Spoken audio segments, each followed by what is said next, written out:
ยท่านครูบาอาจารย์ พระมหาเถระพระเถรานุเถระขอกราบไหว้สาบุญญาปรมีธรรมพระเดชพระคุณหลวงพ่อสุนทรธรรมานุโยคที่ปรึกษาเจ้าคณะอำเภอดอยหล่อ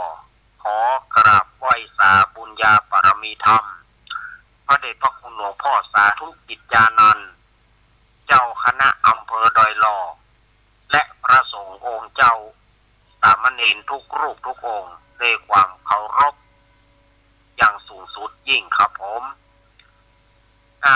สวัสดีเจแล้วก็ขอแสดงความนับถือสวัสดีพ่อน้อยนุ่งผ้าจ่อคนรูปหล่อตัว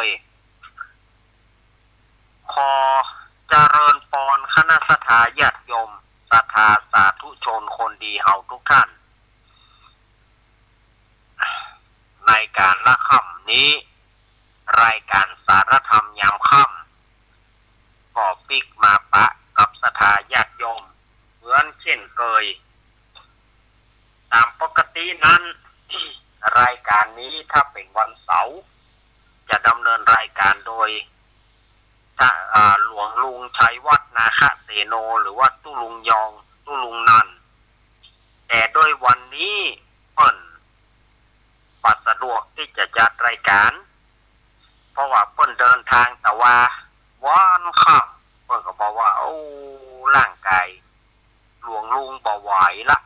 ขอแตนก้ม ช่วงนี้ก็จะได้ยินเสียงอาตมาบ่อยขึ้นเนาะวันเสาร์หน้าก่อนยังอาตมาจะได้มาจัดแตนอยู่นะเพราะว่าเสาร์หน้านี่มันจะเป็นวันพระวันศีลจะเป็นวันเดือนดับเสาร์หน้าหลวงลุงก็คงบ่สะดวกก็จะได้ อาตมาก็ได้มาแถมละเสาร์หน้านี่อาตมาจะได้มาผู้มาจากศรัทธาญาติโยมก็ถือว่าอาตมาก็มาด้วยกัน4 สัปดาห์ด้วยกันที่อาตมาจะได้มาเนาะ4 เสาร์4 สัปดาห์กันแล้วกันที่อาตมาจะได้มาก็บ่เป็นหยังนอกก็ช่วยไปเฮาบ่อยู่เปิ้นแตนเปิ้นบ่อยู่เฮาแตนก็ก็ช่วยกันไปดีเหลือเฮาจะฟังเทปแห้งเนาะดีเหลือจะฟังเทปแห้งถ้าฟังเทปแห้งแล้วก็ศรัทธาญาติโยมก็บ่ม่วนแต่ฟังเทปแห้งอยากจะฟังรายการที่เป็นอยากจะทำฟังรายการที่สดสดละเนอะก็มาปะกันในวันนี้นะรายการสารธรรมยามค่ำดำเนินรายการโดยก้าวกับผมอาตมาภาพสามเณรรักปัญโยนานวัดสันเหมืองตำบลหนองล่องอำเภอเวียงหนองล่องจังหวัดลำพูนเป็นผู้ดำเนินรายการทางสถานีวิทยุ แม่ขจารโมเดิร์นเรดิโอ 94.50 เมกะเฮิรตซ์แล้วก็107ของพ่อน้อยสุวรรณแม่อนงพรหมินทร์สถานีวิทยุห้วยตองซักเรดิโอตั้งอยู่วัดห้วยตองซักตำบลขวางเปาอำเภอจอมทองจังหวัดเชียงใหม่โดยเมตตาธรรมของหลวงพ่อวาปีวรมณิตท่านอาจารย์ชวริตเกยวังโสสถานีวิทยุคลื่นพระพุทธศาสนาการศึกษาและวัฒนธรรม 104.50 วัดไผ่หินตำบลสุเทพอำเภอเมืองจังหวัดเชียงใหม่โดยเมตตาธรรมของท่านอาจารย์ท่านพระครูสมุวิสุวัฒน์วรกิจโจสถานีวิทยุวิทยาลัยสงฆ์นครลำปาง 106.50 วัดบุญยวาสวิหารโดยพ่อครูดร.จิรศักดิ์ปัลลำและก็ลำปางสตาร์ 101.25 เมกะเฮิรตซ์ของคุณโยมดารุณีอันนี้ก็คือสถานีวิทยุต่างๆที่เปิ่นได้ฮับลิงก์สัญญาณและออกอากาศสู่เครื่องฮับวิทยุของสถาญาติโยมตั้งแต่เวลานี้มาปะกันวัน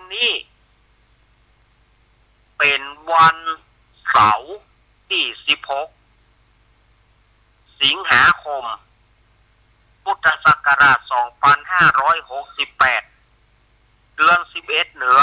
เดือน9ใต้แฮมมานี่7ค่ำวันนี้นะแฮมมานี่7ค่ำวันพรุ่งนี้เป็นวันพระวันศีลเนอะวันพรุ่งนี้เป็นวันพระวันศีลศรัทธาญาติโยมก็เกียมกันไว้วันนี้ถือว่าเป็นวันห่อวันดาหรือว่าวันโกนถ้าได้ยินเสียงเพลงวันพระอย่าเว้นที่เจเปิดก็แสดงว่าใกล้วันศีลเข้ามาวันพระวันศีลเข้ามานี่ก็วันพระวันศีลก็วันพุธแล้วแฮม8ค่ำวันพุธแฮม8ค่ำก็แสดงว่าเขาเข้าพรรษามาก็1เดือนกับ8วันนะ1เดือนกับ8วัน วันพุธนี้วันเวลาก็แป๊บเดียวนะศรัทธาญาติโยมแล้ววันนี้เป็นวันโจกของศรัทธาญาติโยมโจกอะไรอย่างศรัทธาญาติโยมก็หูละอาตมาคงบ่ต้องบอกและเป็นวันครบรอบการเสียชีวิตครบ57ปีพ่อครูสุรพลสมบัติเจริญราชาเพลงลูกทุ่งวันนี้เป็นวันครบรอบ57ปีการเสียชีวิตการจากไปบ่มีวันหวนกลับของพ่อครูสุรพลสมบัติเจริญวันนี้นะ16สิงหาแล้ววันนี้ก็ฝนก็ตกเนอะ วันนี้ฝนเนอะศรัทธาญาติโยมโอ้โหฝนแตะฝนว่าวันนี้นะฝนอย่างนักเทกระหน่ำมาตั้งแต่เวลา9 โมงตั้งแต่9 โมงไปถึง3 โมงนะมันหยุดนะวันนี้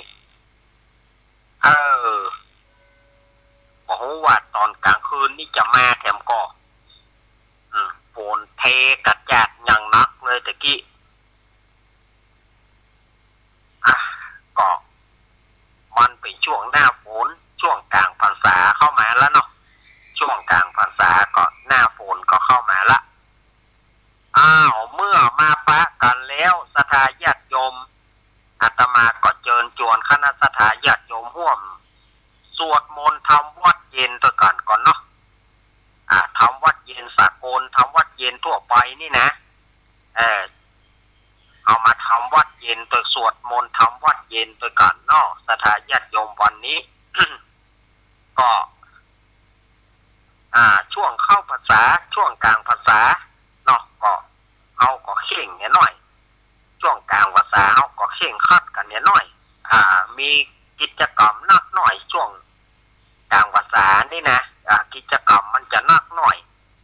ถ้าว่าออกพรรษาไปแล้วก็ธรรมดาเนาะกิจกรรมมันก็ไปอย่างเท่าไรละแต่ว่าช่วงพรรษานี่ก็กิจกรรมมันจะนักหน่อยเนาะเมื่อพร้อมกันแล้วส่วนที่ศรัทธาญาติโยมที่เปิ้นกินข้าวกินน้ำก็บ่เป็นอย่างเนอะกินข้าวกินน้ำก็กินไปที่เปิ้นบ่ได้กินเตื้อ ก็เป็นอย่างถ้าจะไหว้ด้วยกันก็ได้เนาะไหว้ด้วยกันก็ได้พร้อมกันแล้วเนอะศรัทธาญาติโยมก็เข้ามาทางสถานีเนอะศรัทธาญาติโยมที่อยู่ต่างบ้านต่างจองก็เข้า YouTube ได้เนอะเข้า YouTube วัดไฟหิน2เข้า YouTube ว่าไฟหิน2จะมาสวดมนต์ด้วยกันก็ได้นะ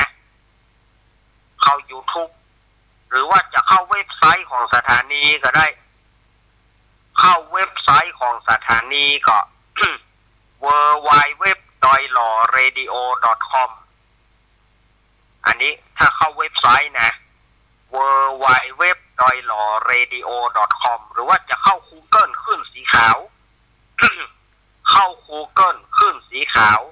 สารธรรมยามค่ำก็จะปะรายการนี้จะ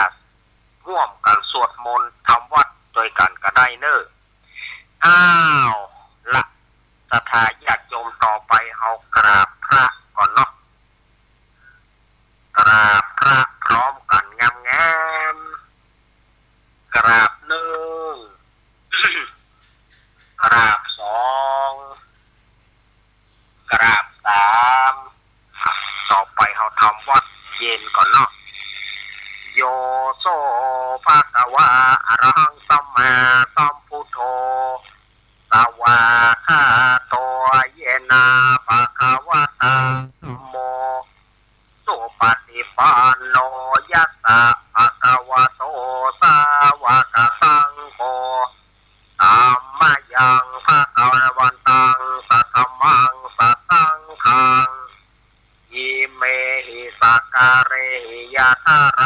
อารูปิเตหิอภิปุชยามา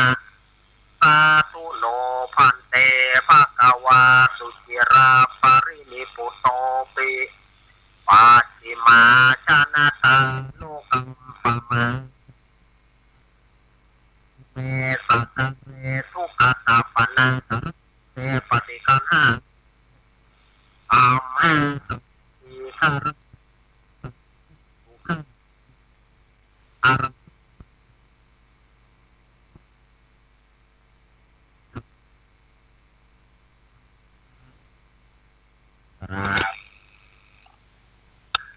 สวาคาโตภะคะวะตาธัมโมธัมมังนามัสสามิครับสุปฏิปันโนภะคะวะโต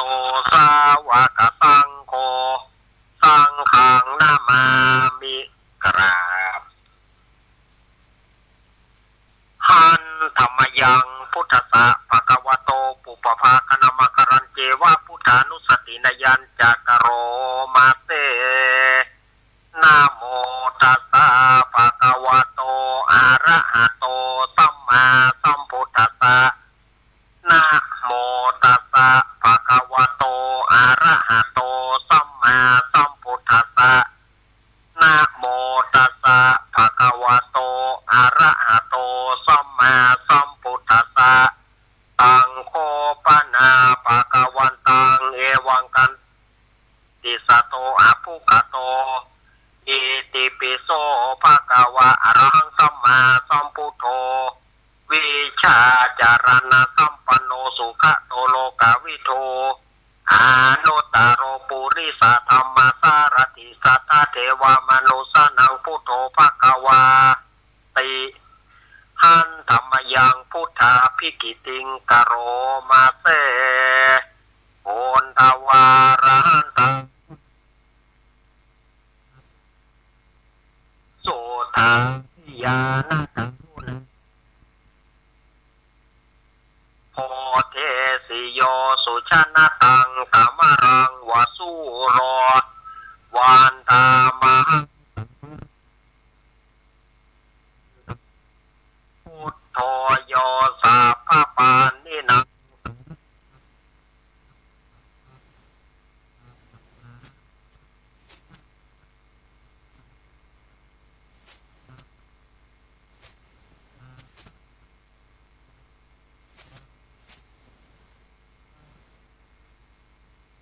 พุทโธทุกขาสังฆ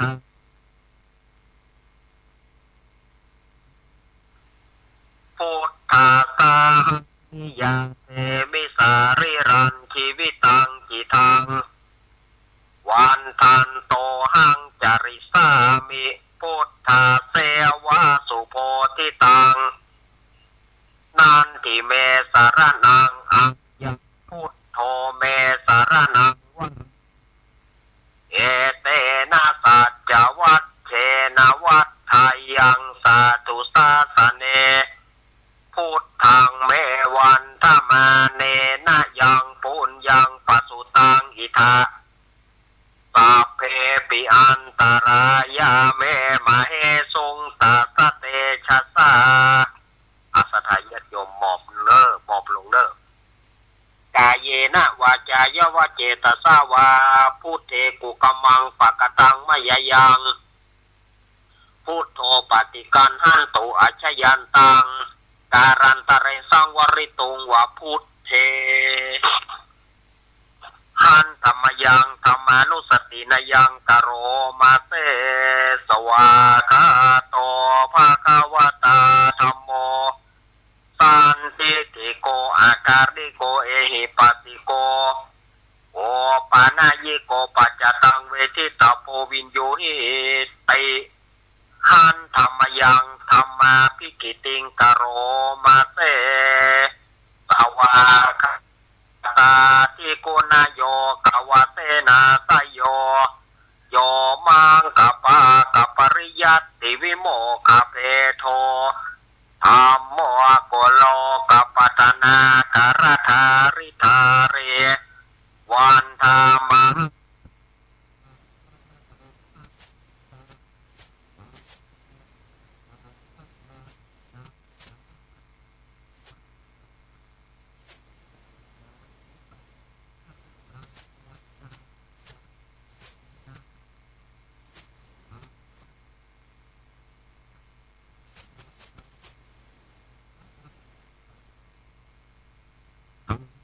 ทุกขาสัต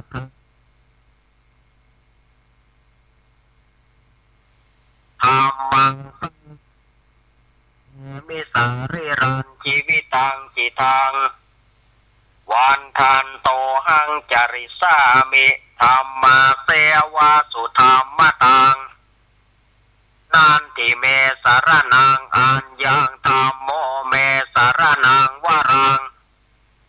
เอเตนะสัจวัตเชนะวัฏไทยังสัตุสาสเนธรรมังเมวันธรรมังเนนะ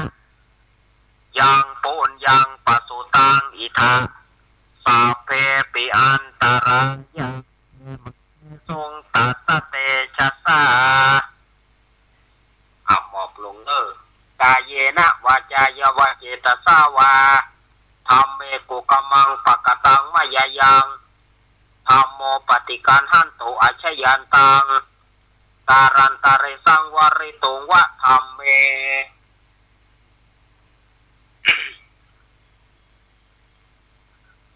หันธรรมยังตั้งขานุสตินยังกโรมาเสสุปฏิปันโนภะคะวะโตสาวกสังโฆอุชุปฏิปันโนภะคะวะโตสาวกสังโฆยายาปฏิปันโนภะคะวะโตสาวกสังโฆสามีจิปฏิปันโนภะคะวะโตสาวกสังโฆยะทิทังจัตตาลิปุริสายุคานิอัตถปุริสปุกลาเยสะภะคะวะโตสาวกสังโฆอาหุนายโยปะหุนายโยทักขินายโยอัญชริการณิโยอนุตตรังบุญญาเกตังโรกัสสาติหันธรรมยังสังฆาภิกิติงกโรมาเสตัทธรรมโชโสปฏิปฏิคุณาภิโยโตโยตราภิโรอริยปุกราสังคเสโทสีลาทิธรรมปวาราสยกายจิตโต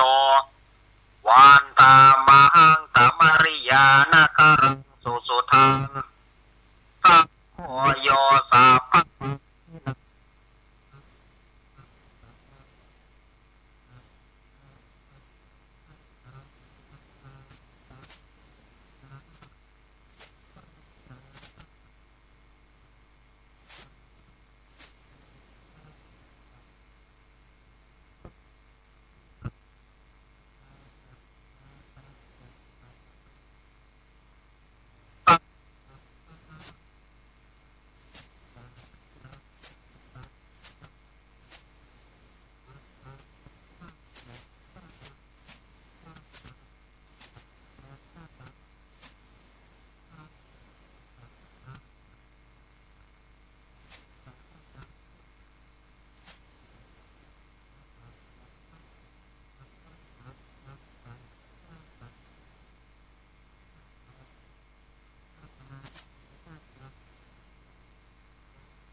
กายเยนะวาจายวะเจตสาวาสังเคกุกมังปะกตังมะยายังสังโฆปฏิกันหันโตอัชยันตังตารันตาเรสังวาริตงวะสังเค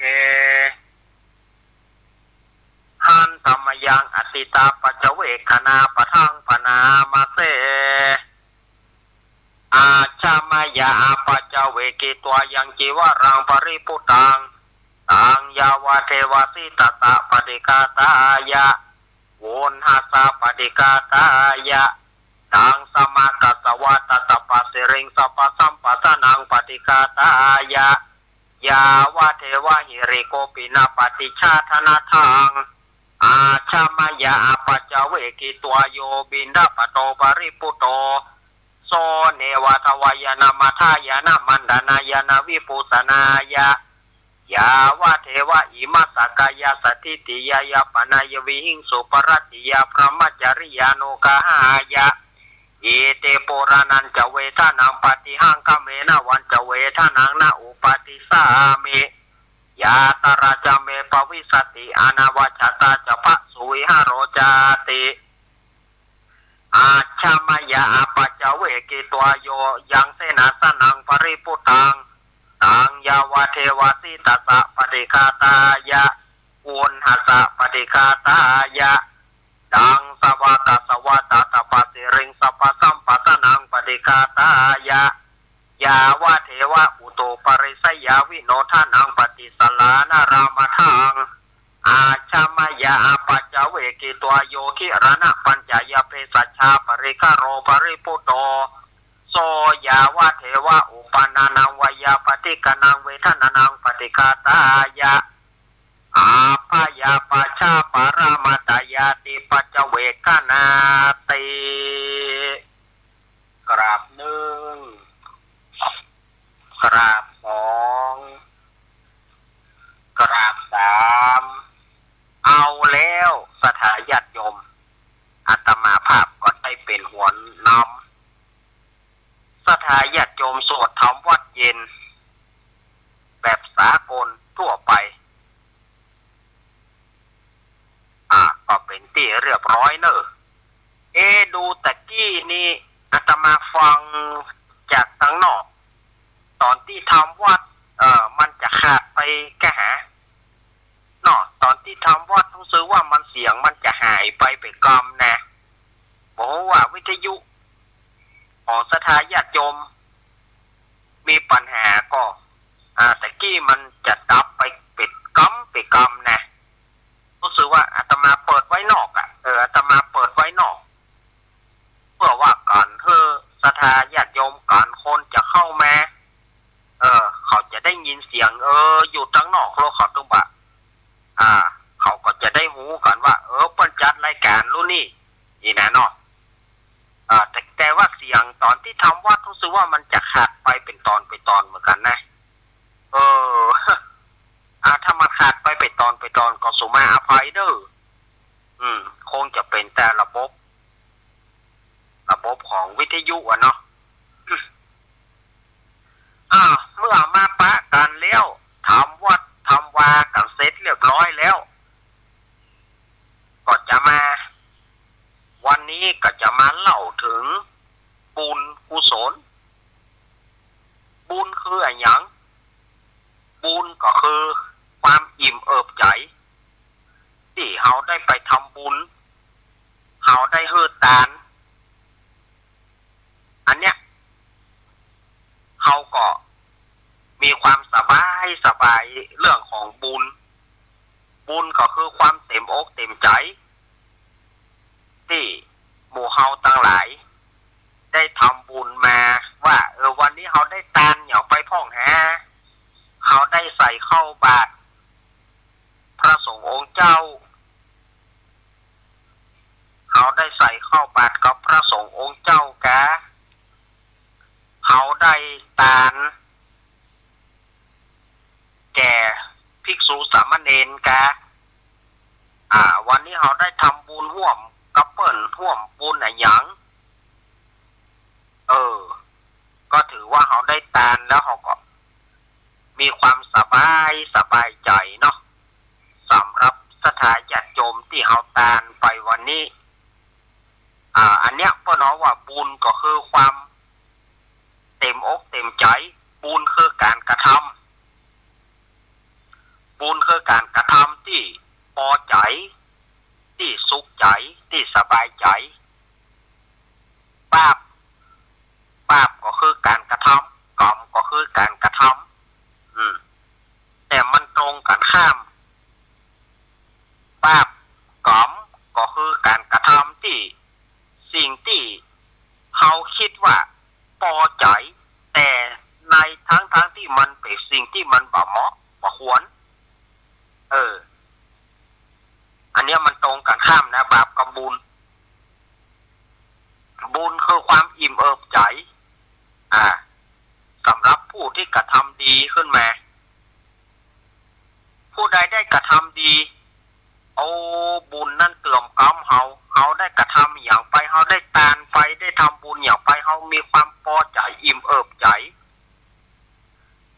บาปนั้น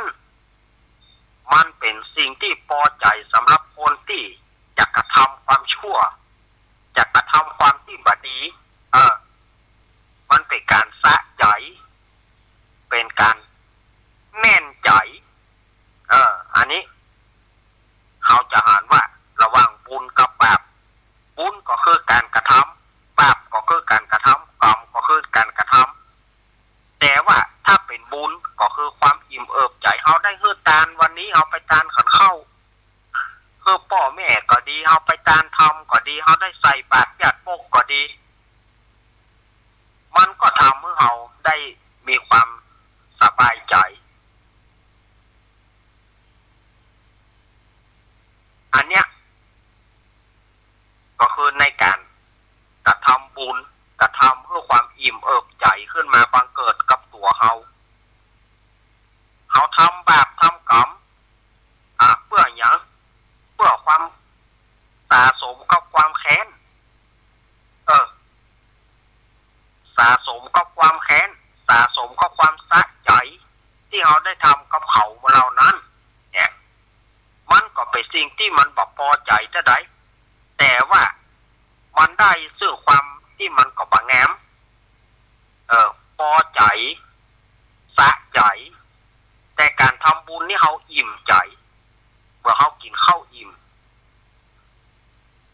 บางทีเฮาไปตานขันข้าวขันน้ำโอ้เฮาไปตานขันข้าวขันน้ำเฮาก็มีความสุขใจและศรัทธาญาติโยมเอ๋ย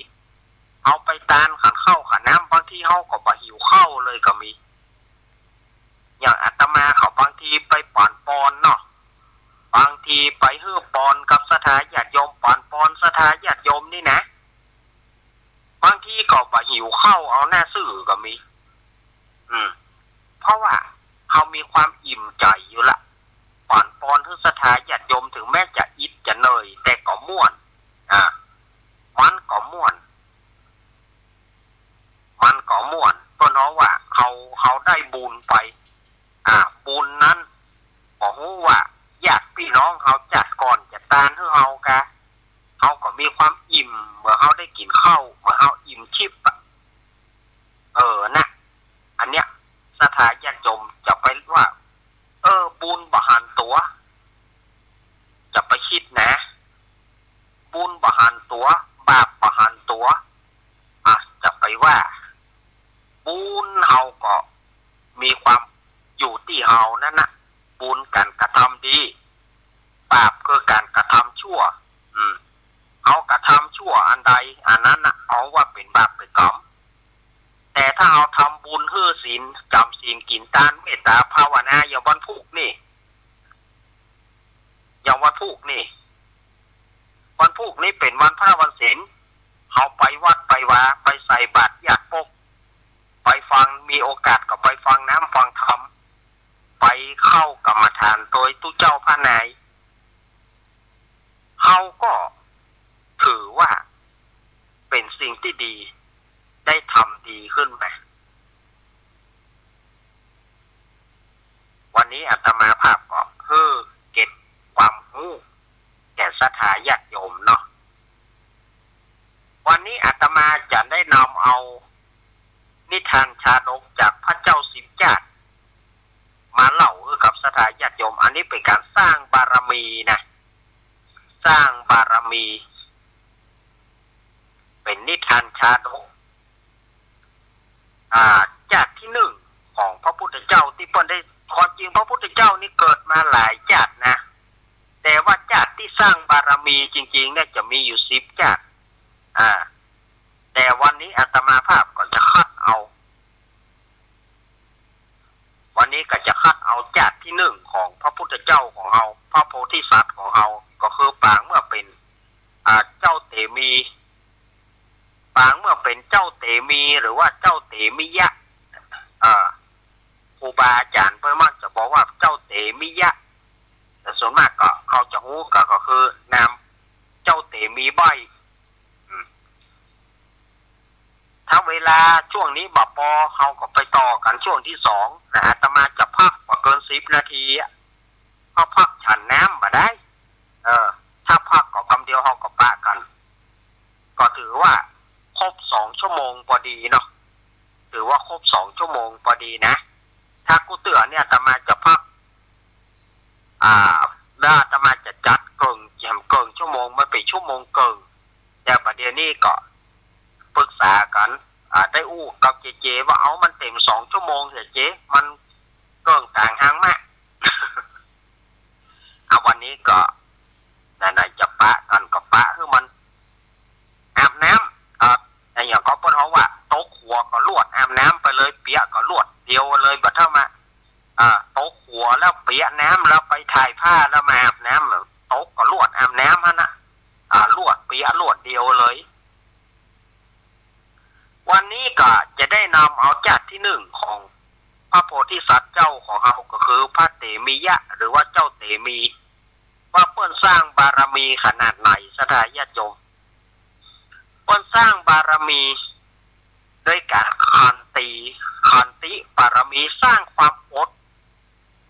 ได้16 ปีสถานญาติโยมว่าอดทุกไปเฮาจะได้ก็ เนาะ16 ปีปะปีเลยเนี่ยโอ้สถานญาติโยม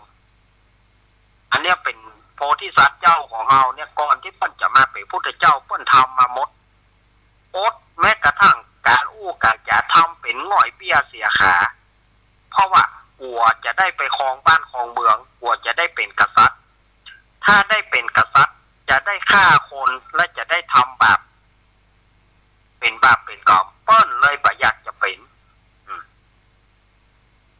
เจ้าเตมีเนี่ย เป็นลูกของพระเจ้ากาสีกับพระนางจันทาเทวีเนาะ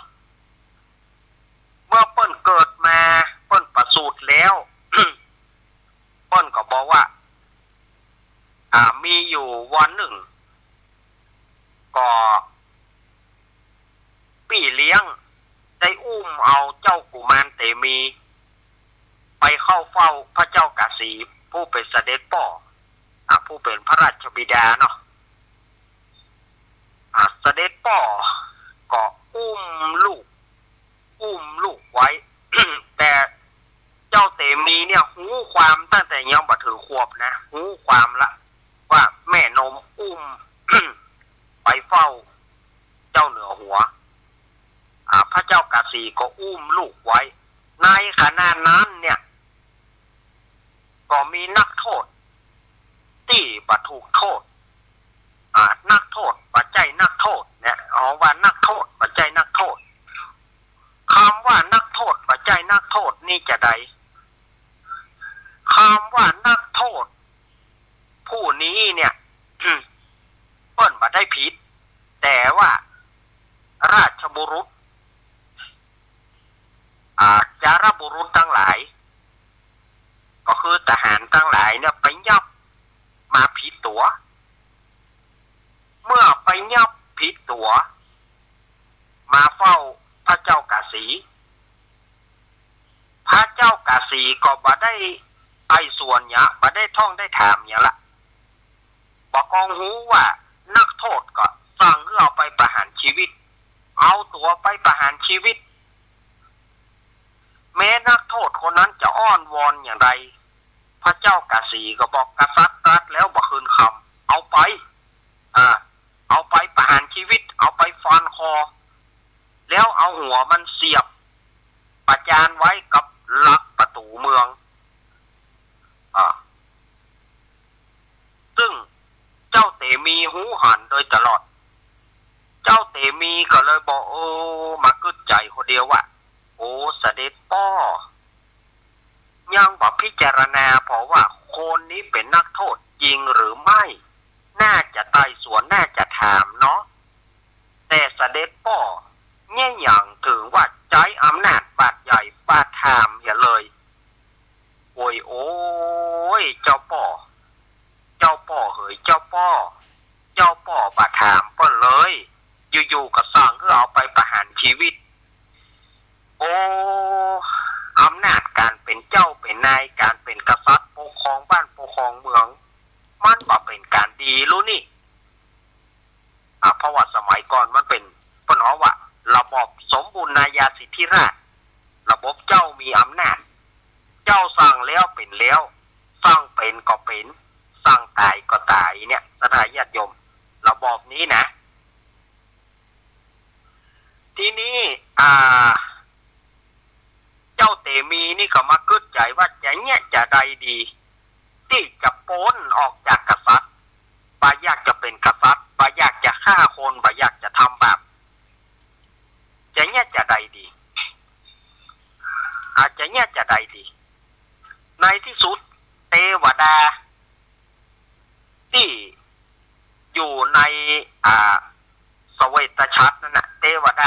ษาสเวตฉัตรบอกกับซิบที่หูเจ้าเตมีว่ามาอยากถ้าว่าเจ้าจะมาเป็นกษัตริย์นะเจ้าจะออกบวชนะทำเป็นใบค่ะเทวดาบอกทำเป็นใบค่ะทำเป็นใบไปเลยทำเป็นง่อยเปี้ยเสียขาไปเลยแต่ละเนี่ยเจ้าเตมีก็บอกว่าแต่ละแต่กันเนาะเขาจะต้องทำเพื่อเขาเป็นใบเป็นง่อยให้ได้ตั้งแต่นั้นไปต้นมาเจ้าเตมีก็มีอาการปะปากปะจาก็ไผแล้วก็ปะไปจังใดเป็นง่อยเปี้ยเสียขาทำเป็นง่อยทีนี้ฝ่ายพระเจ้ากาสีก็ลูกเขาก็เกิดมาก็ดีๆอยู่ไปอยู่มาอย่างเป็นใบเป็นง่อยอันก็เลยทดลองต่างๆเอาไปอยู่หวยมดแกเอาไปเคี่ยนแกเพื่อจะให้แต่ว่าเจ้าเตมีเนี่ยเปิ้นก็ใจขันติเนี่ยขันติปารมีสัมปันโนขันติตัวเนี่ยอดทนแม้จะถูกเสด็จพ่อเคี่ยนจนหลังปอแตกเพื่อจะให้แต่เจ้าเตมีใจความขันติบารมีไปซึ่งพระเจ้ากาสีก็ทดลองตั้งแต่1 ขวบไปจนถึง16เนี่ยมีสปัดสปันเอาไฟเข้าจี้แกเอาไปนอนหวยหมดแกโดยมีการเอาขนมมาผุยเนาะเอาขนมมาโปรยเพื่อให้เราอ่อนลู่กันนึกว่าเจ้าเตมีจะหันตัวนี่นะแต่เปิ้นก็ใจขันติบารมีเนี่ยป่าอย่างสักอย่างป่าตวงป่าติงไปไหนสักที่ใจความขันติอดทนที่สุดจนถึงอายุ16เมื่อจนถึงอายุ16นั่นน่ะฝ่ายว่าพระเจ้ากาสีหันว่าเจ้าเตมีเนี่ยป่าสามารถจะทำอย่างได้แล้วป่าสามารถจะมาเป็นกษัตริย์ได้แล้วก็เลยสั่งให้นายนันทสารถีก็คือคนขับรถน่ะเอาไปฝังอย่าป่ะขุดหลุมฝังดีเพียถ้ามันไว้เนอะเอาไปขุดหลุมฝังดีเพียมันบัดดีกูได้ลูกมาเกิดมาเป็นคนแง่วคนใบ้เกิดมาเป็นคนง่อยประสมควรจะเป็นลูกกูจะไปบอกว่าเป็นลูกกูเนอะเอาไปฝังเลยพระนางจันทาเทวีรู้ว่าเพิ่นจะเอาลูกจะเอาเจ้าเตมีไปฝังก็พยายามพยายามปลอบกับลูกปัจเจเป็นง่อยนะลูกปัจเจเป็นใบเป็นแง่วนะเสด็จพ่อจะเอาไปฝังนั่นนะแหละปากกับแม่สักก้มกระซิบที่หูก็ได้แต่ว่าเจ้าเตมีหรือว่าพระเตมีปยอมถ้าก็พระนางจันทาจะเอาไปทูลเสด็จพ่อจะให้เฮาเป็นกษัตริย์เฮาบ่อยากจะทำบาปเฮาอยากจะออกบวชอย่างเดียวแหละลูกแหละกระเดียวนั้นถ้าสารถีจะมาเอาแล้วนะแต่เจ้าเตมีใจขันติอย่างเดียวใจขันติปารมีสัมปันโนขันติอย่างเดียวปะ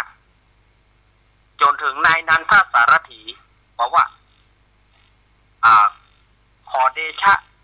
พระชายาตอนนี้ได้เวลาที่ผมจะเอาไอเตมีใบเนี่ยไปฝังแล้วขอพระชายาขอพระราชายาปล่อยมันเถอะ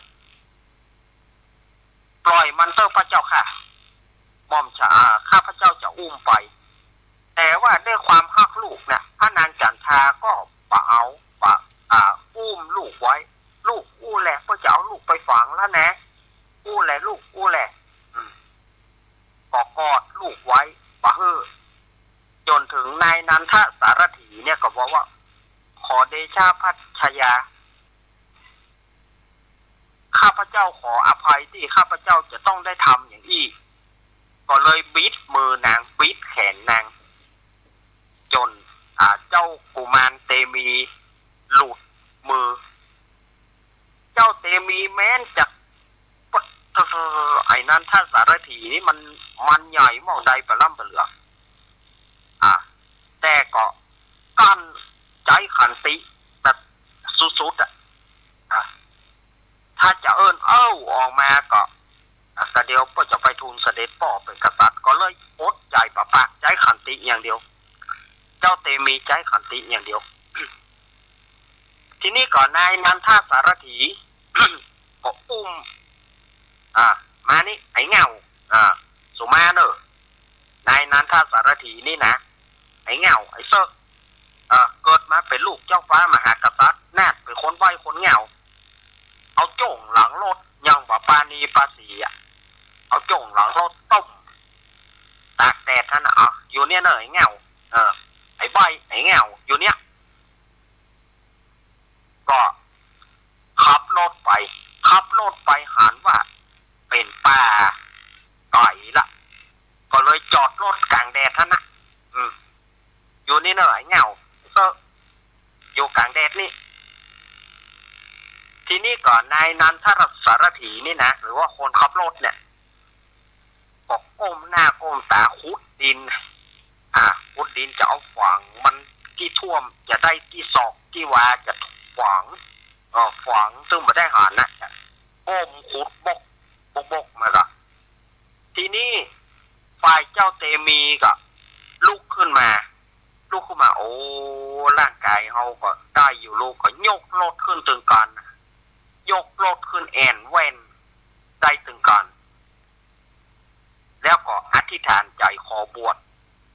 ยามนั้นหินปันธุกัมพลศิลาอันเป็นที่นั่งของพระอินทร์ตามปกติมันจะนวลนุ่มนวลแต่วันนั้นที่นั่งของพระอินทร์แข็งพระอินทร์ก็นั่งมาได้พระอินทร์ก็เลยส่องโอ้เจ้าเตมีอธิษฐานจะบวชรู้นี่พระอินทร์ก็เลยประทานเครื่องบวชมาเครื่องบวชเป็นพระฤาษีเครื่องบวชเป็นพระฤาษีเจ้าเตมีก็บวชบวชกลางป่านะบวชแล้วก็สมทานศีลแล้วก็เตียวไปหานายนันทสารถีซึ่งกำลังขุดดินอย่างเอาเป็นเอาตายเนาะขุดดินเนาะมันก้มหน้าก้มตาขุดดินบกเนาะ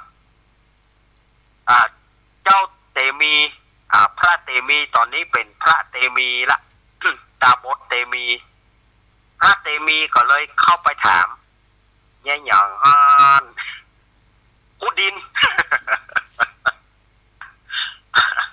ขุดดินเนี่ยอย่างเจ้าฝังคนเงาหน่อยไอเตมีเงาไอเตมีใบนั่นเป็นพายมันเป็นลูกของพระเจ้ากาสีมันเป็นใบเป็นเงาตั้งแต่น้อยมาจนถึงบัดเดียวเนี่ยปะปากปะปี้เป็นง่อยเป็นเปี้ยเสียขาบัดเดี๋ยวเนี่ยเจ้าเหนือหัวสั่งเพื่อเอามันไปฝังแต่กาจะฝังไปก็ฝังคนเงา สถาญาติโยมเวลาช่วงแรกอาตมาหมดเหี่ยแล้วคำเดียวก็มาต่อช่วงที่สองกันเดียวบ่เมินเลยอาตมาไปฉันน้ำแป๊บเดียวเพื่อเจเปลี่ยนสปอร์ต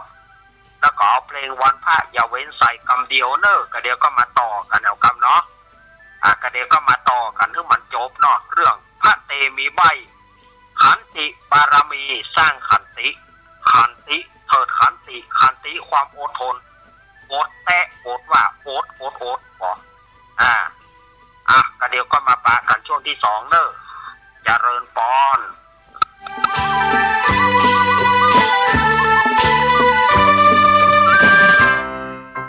ณ น้องๆหน้าหนาวนี้ไปแอวเหนือเฮาพักที่นี่บ่รีสอร์ทนี้ดีขนาดมีเครื่องทำน้ำอุ่นระบบแก๊สเอาไว้ให้พร้อมแต่ก็ต้องระวังเนอะเครื่องทำน้ำอุ่นระบบแก๊สมีคนตายมาหลายรายแล้วจะอั้นเลยกะเปิดเครื่องทำน้ำอุ่นระบบแก๊สในห้องน้ำถ้าบ่มีพัดลมดูดอากาศการหมุนเวียนของออกซิเจนมันจะดีได้แต่ใดในเมื่อการเผาไหม้บ่สมบูรณ์ก็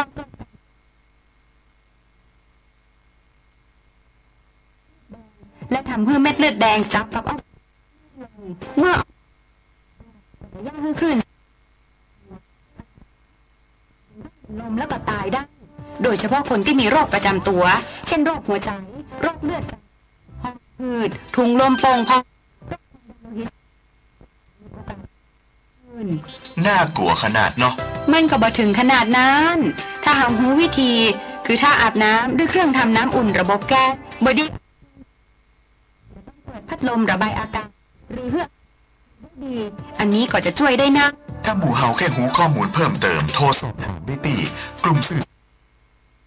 พฤติกรรมคุมโรคที่1เชียงใหม่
ญาติโยมสาธุชนทั้งหลายมาถึงช่วงที่2ของรายการ สารธรรมยามค่ำโดยมีอาตมาภาพสามเณรรักปัญโยนันท์เป็นผู้ดำเนินรายการ ก็มาเล่ากันเนาะตะกี้กำลังม่วนๆเนาะเล่าเรื่องพระเตมีพระเตมีสร้างขันติบารมีเนาะพระเตมีใบที่เขาหันว่าพระเตมีใบพระเตมีใบจริงนะเปิ้นบ่ได้เป็นใบเพราะว่าเปิ้นหันการกระทำของป่อเปิ้นนะว่าเอานักโทษที่บ่มีโทษเนี่ยไปประหาร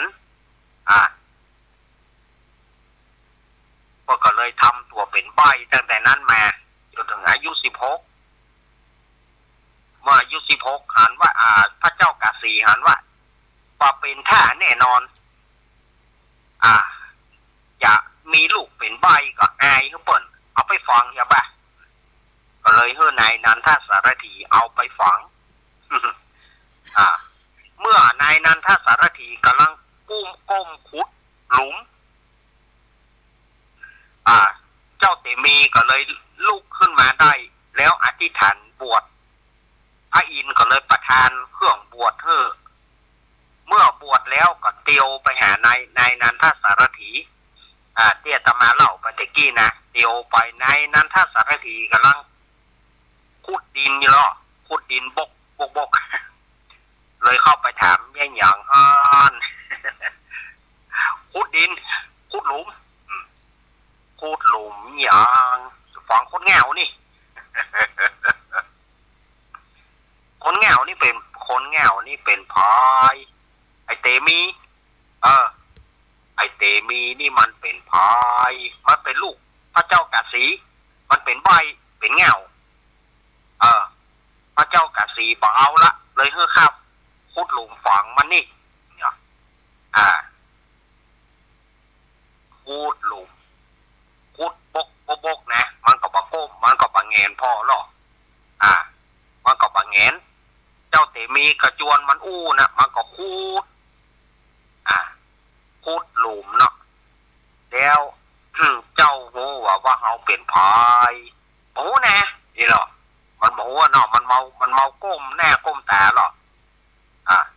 เจ้าลองพอดีๆรอมันก็แงนพ่อเนาะ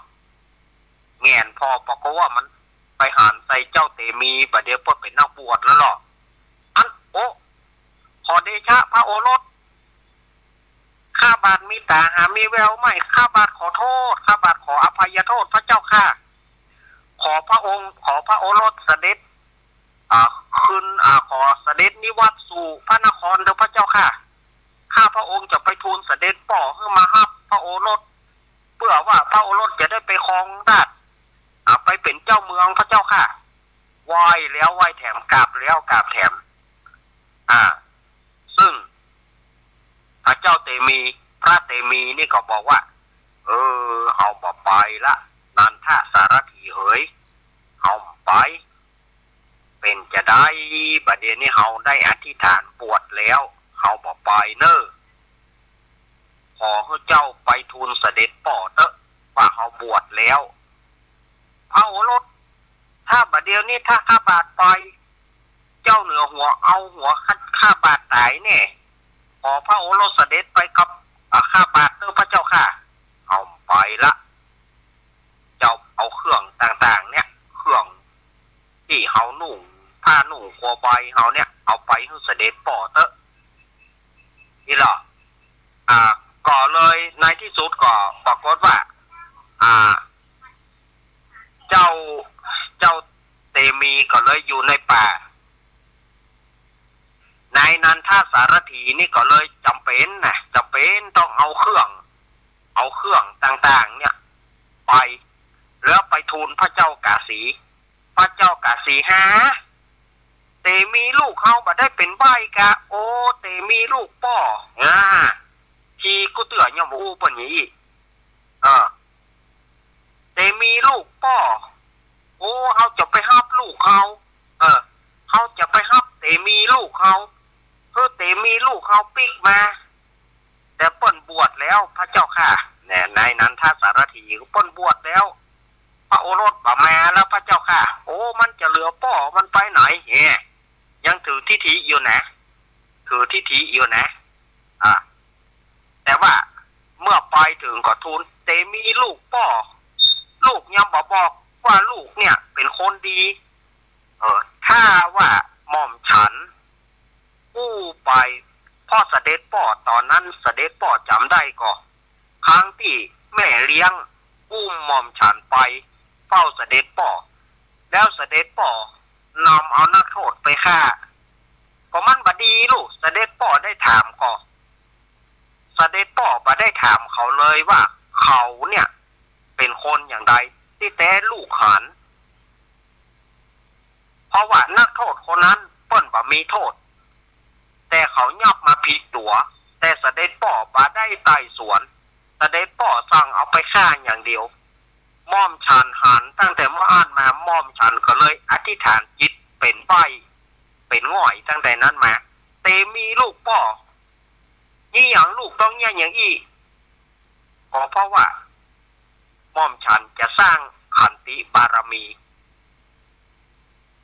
โธอันก็แสดงว่าลูกรู้ความมาตั้งแต่ยังบ่ถึงขวบเด้อกะพระเจ้าค่ะม่อมฉันรู้ความมาม่อมฉันรู้ความตั้งแต่ตอนนั้นอายุม่อมฉันยังบ่ถึงขวบเด้อแต่ม่อมฉันรู้การกระทำของเสด็จป่อเสด็จป่อสั่งฆ่าคนโดยบ่ได้สอบสวนบ่ได้สอบถามอะไรอย่างสักอย่างโอ้แล้วป่อได้ทำให้กับเจ้ามาเนี่ยอย่างเจ้าถึงบะส่งเสียงล่ะก็ถ้ามอมฉันส่งเสียงให้มอมฉันฮ้องก็แสดงว่าเสด็จป่อจะต้องยับมอมฉันเพื่อมอมฉันเนี่ยไปเป็นกษัตริย์แล้วจะต้องสืบสันตติวงศ์จะต้องสืบในการฆ่าคนต่อไปมอมฉันบ่เอาประเด็นนี้มอมฉันอย่างได้มอมฉันก็บอกปิ๊กมอมฉันจะขอบวชอยู่ที่นี่แหละพระเจ้าค่ะเมื่ออ้อนวอนเจ้าเตมีบ่ยอมมาแล้วพระเจ้ากาสีและพระนางจันทาเทวีก็เลยจวนกันบวชแหละจวนกันบวชลดกับแม้ที่เอาไปกับปล่อยให้มันแม้กับปล่อยไปตามเวรตามกรรมปล่อยไปเป็นม้าป่าของมันไปลดกับปล่อยให้มันรู้มันอย่างไปหั่นก็เลยปากันบวชอยู่ที่ในป่าแห่งนั้นในนั้นถ้าสารถีก็บวชโดยในที่สุดในที่สุดก็จนพระเจ้าเตมีก็ได้ถึงฌานนะได้ถึงฌานเนาะได้ถึงฌานก็เหาะเหินเดินอากาศได้วันนั้นพระพุทธเจ้าเพื่อก็ได้จักจัดว่าภิกขเวดูราภิกขุทั้งหลายอันว่าป่อ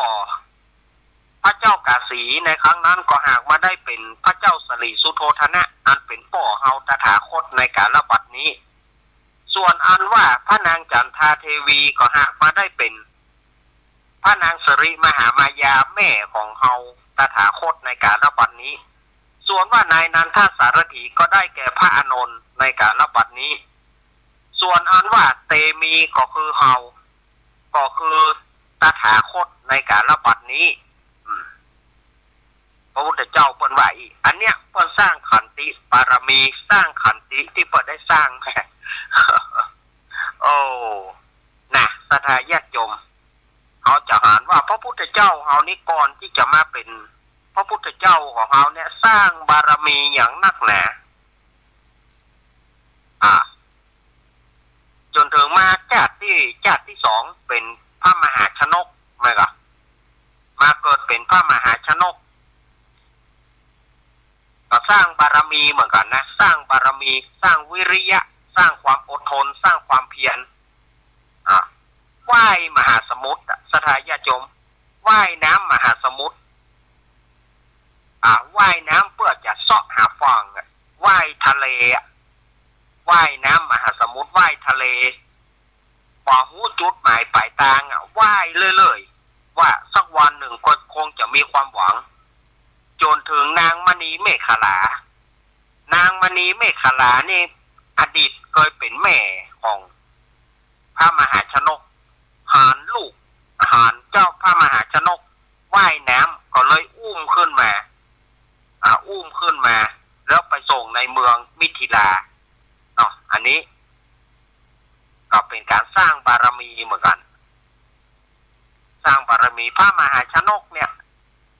ไปอยู่กับอาจารย์ที่สาปาโมกก็คือเป็นป่อแหนป่อบุญธรรมอีเถอะเพราะว่าพระนางแม่ของพระมหาชนกเนี่ยเปิ้นหนีสงครามระหว่างปี่กับน้องก็โปราชนกนี่ก็ยึดบ้านเอาเมืองทำให้นางเทวีนี่หนีไปเมื่อหนีไปก็อาจารย์ที่สาปาโมกไปหันก็บอกว่าอันนี้น้องเฮาเนอะไปอยู่กับบ้านกับตองเป็นน้องเฮาแล้วก็ไปอยู่กับพระมหาชนกเกิดขึ้นมาก็ได้อยู่กับลุงก็อยู่กับอาจารย์ที่สาปาโมกทีนี้ไปเล่นกับละอ่อนเขาก็เคียวไอ้ลูกบ่มีป้อ พระมหาชนกก็บอกว่ามีกะแต่เฮามีลุงเขาก็ซ้ำว่าลูกบ่มีป้อก็เกิดไปตีละอ่อนโมนั้นก็ปากันให้ไอ้ลูกบ่มีป้อตีก็เลยไปถามแม่ไปถามพระมารดาก็บ่ยอมบอกจนว่าพระมหาชนกเนี่ยใจขั้นเด็ดขาดจุแม่ว่าขอกินนมหน่อยเหรอแม่ลูกขอกินนมหน่อยเมื่อแม่เปิดทันหรือว่าเปิดนมพระมหาชนกนี่ก็เข้าคบหัวนมแม่ ถามว่าแม่จะบอกดีๆก็ว่าพ่อของลูกมีไหนก็เลยบอกว่าพ่อของเจ้าตายไปแล้วถูกเสด็จอาฆ่าก็เลยผลสุดท้ายก็เลยยังไม่ได้ไปแก้แค้นตั้งใจจะไปแก้แค้นแต่ว่าขอไปเป็นพ่อค้าสร้างเนื้อสร้างตัวก่อนไปโดยพ่อค้าเรือ500 ลำบอกว่าเรือเนี่ยไปอับปางหมดแต่พระมหาชนกก็บอกคือลูกเรือรักษาศีลไว้รักษาศีล5แล้วก็ท่านมหาชนกก็รักษาศีลก็ในที่สุดก็พระมหาชนกนี่รอดเพราะว่าว่ายน้ำไปเนี่ยที่บอกมีจุดหมายปลายทางนะสร้างความเพียรวิริยะบารมีเนี่ยวิริยะบารมีสัมปันโนเนี่ยว่ายมหาสมุทรมหาสมุทรกว้างมอกใดบอกว่าเนี่ยเขาจะไหวก็แต่ว่าเปิ้นก็ได้ข้ามมหาสมุทรไปว่ายมหาสมุทรไปจนถึงนางมณีเมขลาอินดูเลยอุ้มมาไว้บนฝั่งจนในที่สุดก็ปิกไปครองบ้านครองเมืองได้ปิกไปครองบ้านครองเมืองแล้วก็จะสร้างบารมีสร้างไปบวชที่ไหนพระนางศรีวลีก็โตยไปยอมเพื่อบวชไปบวชที่ไหนก็นางศรีวลีก็โตยในที่สุดก็ใจขีดกลางนั่นว่าบอกควรมาขีดนี้นางศรีวลีก็ยังโตยอยู่พระนางศรีวลีก็ยังโตยอยู่จนถึงในที่สุดก็พระนางศรีวลีนี่ก็บวชโดยนะผลสุดท้ายก็ได้บวชอยู่พระนางศรีวลีก็ในเมื่อเสด็จปี่มหาชนกไปอยู่ก็เขาจะบวชก็เลยอธิษฐานบวช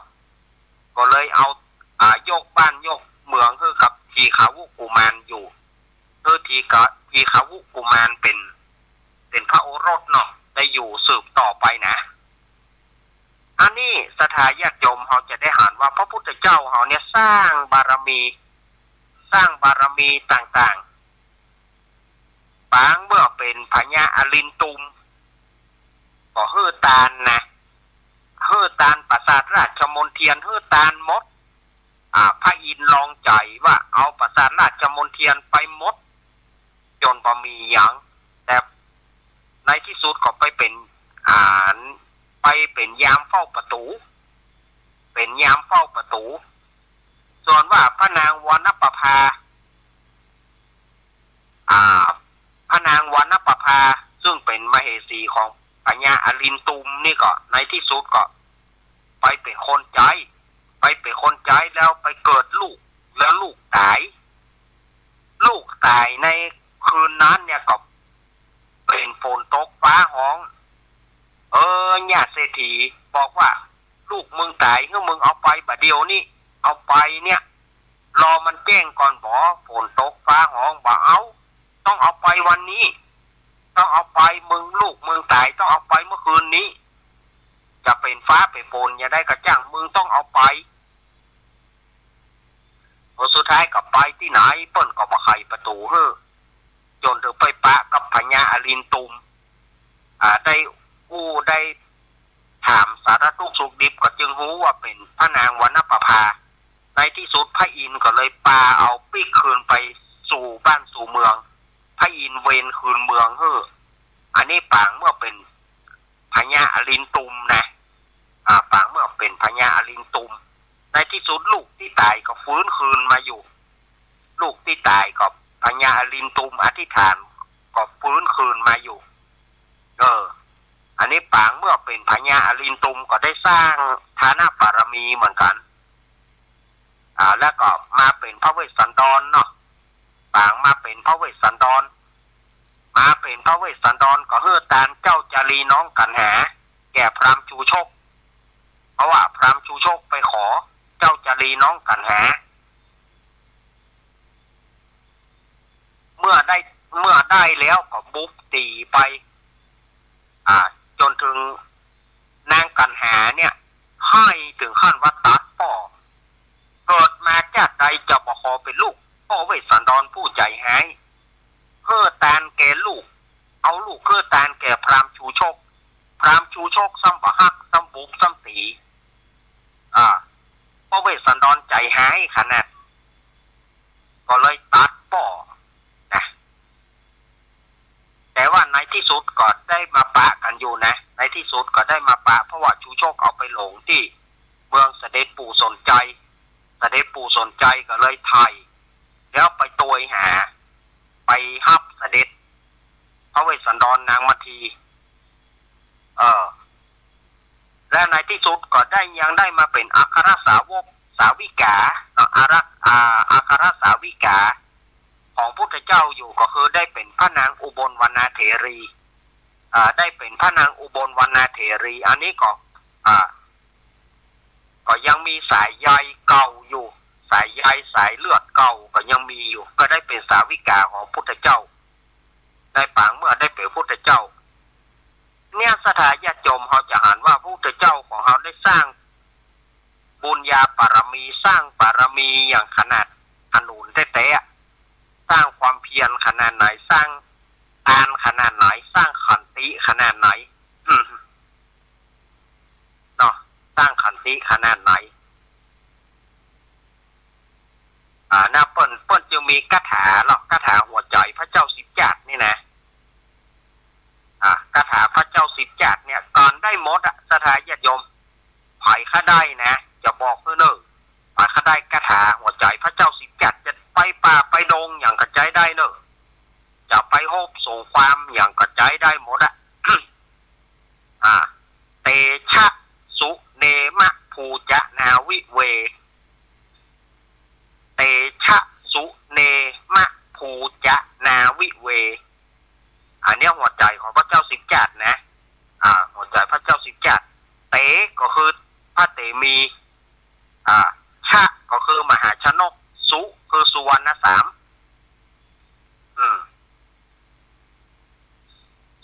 แล้วก็มะนี่คือเจ้ามโหสถเนาะมะนี่นะเจ้ามโหสถเตชะสุเนคือพระเนมิรา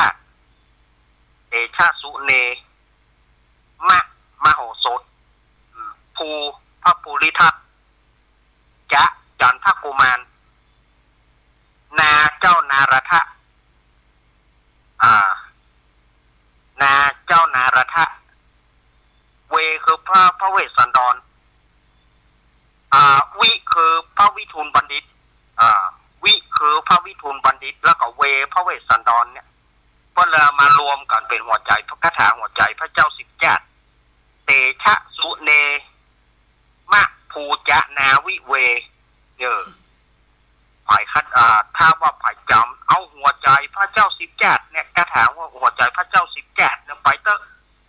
การผีป่าผีดงการผีการสางได้หมดเตชะสุเนมะภูจะนาวิเวเนี่ยเอาไปเถอะเอาไปใจจะมีอะไรอย่างอันนี้หัวใจพระเจ้าสิบแกะเนอะเอาก้าเฉพาะหัวใจมันเนาะ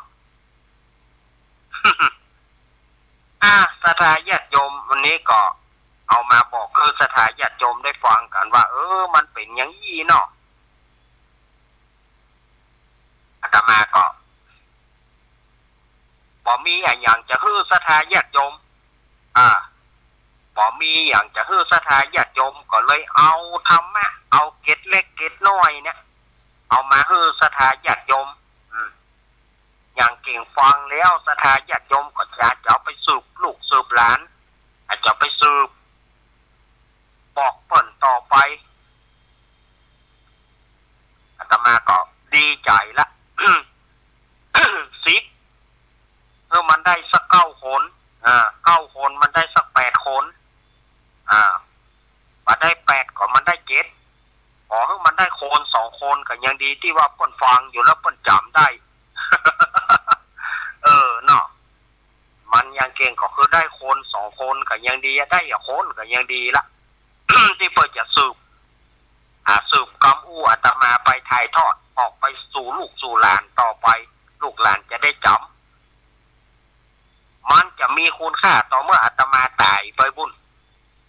อย่างประเดี๋ยวนี้สดาญาติโยมฟังแล้วก็คือว่าจะฟังไปบ่ได้นะพออาตมาตายไปปุ๊บเขาจะมาลู่เห็นนี่ได้กันเขาจะมาลู่ YouTube เขาจะมาลู่กันนะเนี่ยของเน้นรักได้เล่าแม่มันเปิ้นเล่าธรรมะไว้อย่างอันยี่มันจะมีคุณค่าเมื่ออาตมาบ่มีแล้วปุ่นอาตมามีอยู่ไผก็บ่สนใจอันนี้อาตมาอู้จริงๆนะปัจเจ้าว่ามาอู้อวดตัวมาเอาโยกตนโคมท่านปัจจัยนะเขาอู้แต่นะ มันจะมีคุณค่าต่อเมื่อเขาบ่มีแล้วปุ่นเข้าเหี่ยวลงหุมแล้วปุ่นมันถึงจะมีค่า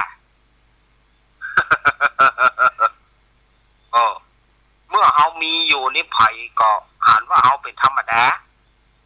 บ่มีอย่างพอเขาบ่มีแล้วเขาล่วงลับดับขันไปแล้วเอาจะมาเสาะแห่ละได้เน้นรักได้สั่งได้สอนมาได้เน้นรักได้เล่าแม่มันจะไปมีคุณค่าตอนนั้นแหละตอนนั้นแหละ เนาะแม่นก็แม่นก็ว่าบ่แม่นเนาะหรือว่าสถาญาติโยมจะเถียงมันมีแต่ลูก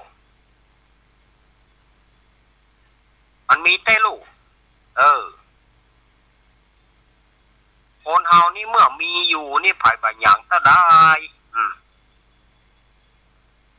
เนี่ยคนโบราณเพิ่นว่าจะได้คนโบราณเพิ่นถือว่าอย่างก็ที่เพิ่นออกก่อนกันนะ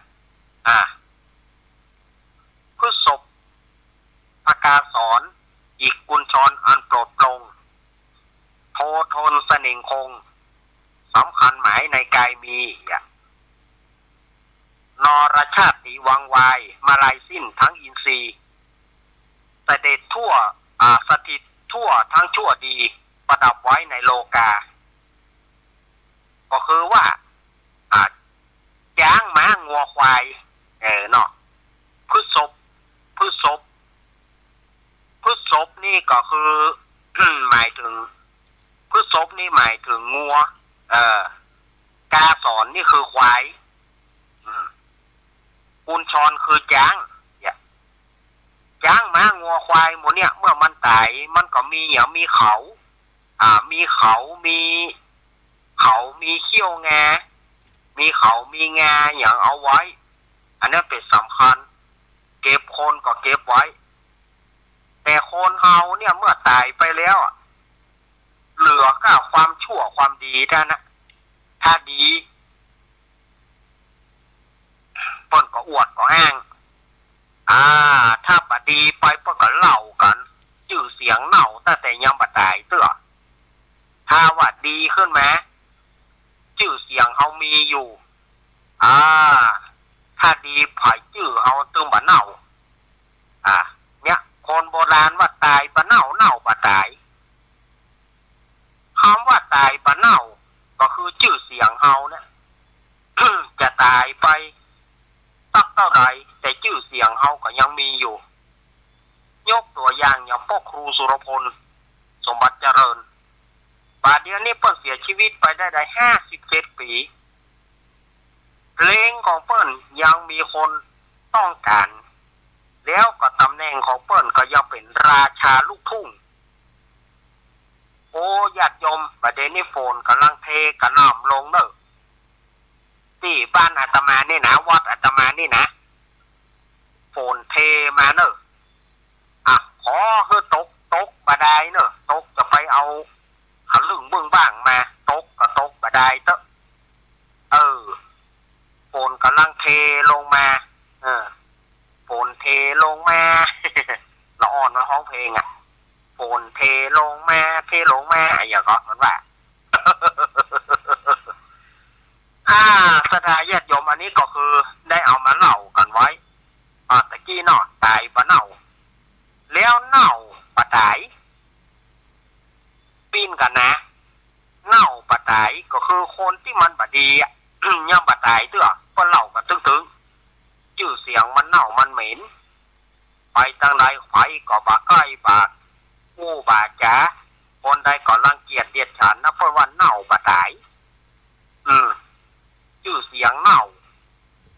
เนี่ยสถาญาติโยมอันนี้อาตมาฝากไว้กับสถาญาติโยมนะความดีโคนเฮาเนี่ยมันมียังจะเก็บกระดูกมันไว้เขาต้องเก็บ เก็บบ้าหัวเข่ามันไว้เขาก็ย่อมเอาไว้เถอะเขี้ยวมันซี่หนึ่งเขาย่อมเอาไว้ นอกจากว่าลูกเต้าจะเอาไปเป็นผ้าเอาไปกอบผ้าตานเรือนั้นเขาก็ย่อมมาให้เอาไม่ก็เผาฝังอย่างเดียวมันมีแก่หยังเกษาเส้นผมน้อยโลมาเส้นโคนน้อยไม่ก็หน้าขาเล็บน้อยท่านตาเขี้ยวหนอตาโจเนื้อหนังมังสังมันไปดิจูดีเอาอย่างสักอย่างนะคนเฮาเนี่ยมันจะมีก็ต่อเมื่อความดีความชั่วด้านนะคนใดทำดีขึ้นไปก็ชื่อเสียงไม่เน่าตายไปเท่าใดแม้แต่องค์สมเด็จพระสัมมาสัมพุทธเจ้าของเราเปิ้นปรินิพพานไปถึง2,000ถ้ารวมกันนะ2,600 ปีพอดีนะถ้าพูดถึงไปแล้วนะ2,600 ปี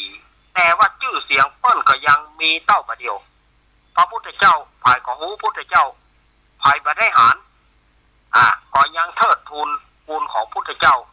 นะโมตัสสะภะคะวะโตอะระหะโตสัมมาสัมพุทธัสสะจะขึ้นแต่นธรรมจะขึ้นสวดมนต์ก็ต้องมีนะโมเนี่ยก็คือนอบน้อมคุณพุทธเจ้าก็คุณพุทธเจ้าก็ยังคงมีอยู่ครูบาหม่อนศรีวิชัยครูบาหม่อนข่าวปีครูบาหม่อนสุรินโทครูบาหม่อนขมุลที่นาวังโสครูบาหม่อนเมืองเกี้ยวอินทนันโทครูบาหม่อนทองสิริมังคโลก็ชื่อเสียงเปิ้นก็มีเต้าบะเดียวชื่อเสียงเปิ้นมีเต้าบะเดียวคนก็อวดก็อ้างเปิ้นเต้าบะเดียวคุณเปิ้นเอาถึงคุณงามความดีคุณงามความดีของเปิ้นเนี่ยครูบาอาจารย์แต่ละลูกแต่ละองค์แล้วก็นักร้องนักอย่างก็มีชื่อเสียงก็ต่อเมื่อตายแล้วนะตายแล้วจึงมีคนรู้จัก เนาะแต่ก็หรือว่าสถาญาติโยมจะเถียงมันมีอย่างอี้ลูกฉะนั้นสถาญาติโย มอาตมาฝากไว้กับศรัทธาญาติโยมเพียงเล็กน้อยเนอะฝากไว้นะศรัทธาญาติโยมจะไปฟังและจะไปโคดว่าผู้อย่างบ่เป็นสาระบ่เป็นประโยชน์นี่นะจะไปว่าเนอะอันนี้ถ้ามันบัดเรื่องบ่มีน้อยตึงบ่น้อยหูน้อยหันน้อยได้ยินแต่น้อยหูนักบ่ได้น้อยกัดอกน้อย น้อยหูทุกอย่างน้อยหูหมดอะแต่น้อยอู้บ่ได้น้อยกัดอกน้อย เนาะเอาแล้วบอ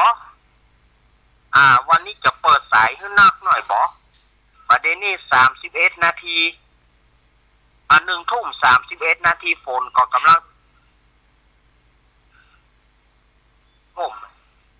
ฝนก็กำลังตกเนอะสถานญาติโยมฝนกระหน่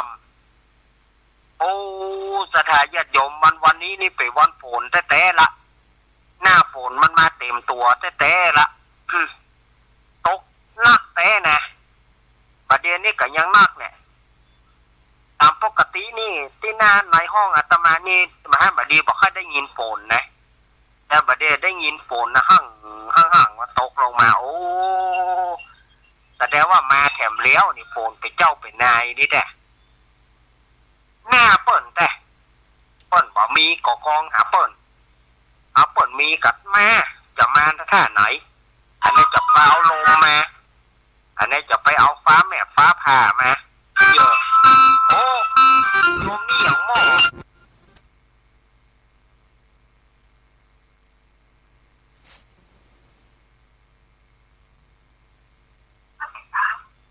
ยายพรว่าจะได้ยายพรตกนะกะเนี่ยตกอยู่เนี่ยสว่า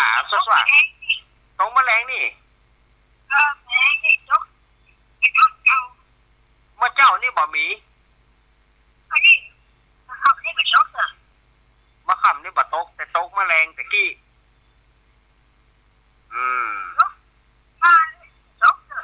อันน่ะตกแมลงแล้วเนาะ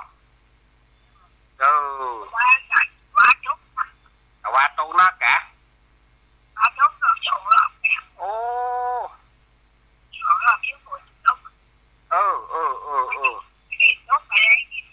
ตรงแมลงนี่เนาะ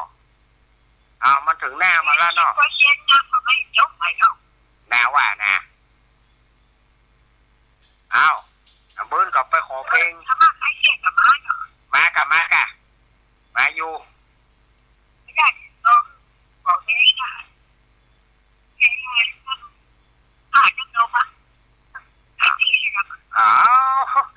มาบัดเจ้าว่าลืมวันนั้นมันเป็นยังไงโอ้มันช่วงเลี้ยวไปนี่มันบัดสบายตัวยายพร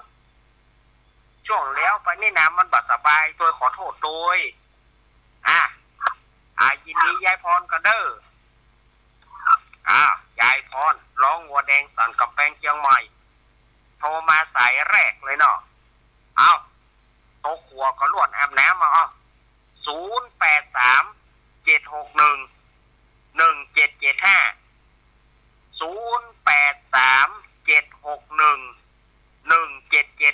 เอาผัดจะโทร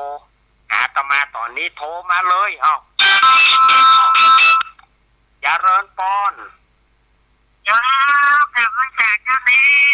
แม่สุเกี้ยวความว่าแรกมันจะดูก็เป็นกอมนะว่านาเขาก็ว่านั่นเนาะมันหายไปหน่อยแน่เนี่ยนาเขาก็ว่านั่นเหมือนกันเขาฟังตังนอกเขาเปิดวิทยุไว้มันสะดุดนะมันหายไปแน่มันหายไป2-3 ช่วงมันหายไปกับบ่เหมือนไม่สุเกี้ยวฟังอยู่นะครับโอ้ยเรากำลังโจกแล้วเน้นนะน่ากะฝนกำลังโจกเนาะโอ้โหวันนี้ข้าหัววันข้ามแดดแรงนิดหน่อยเดียวแกลับมาแฉะเน้น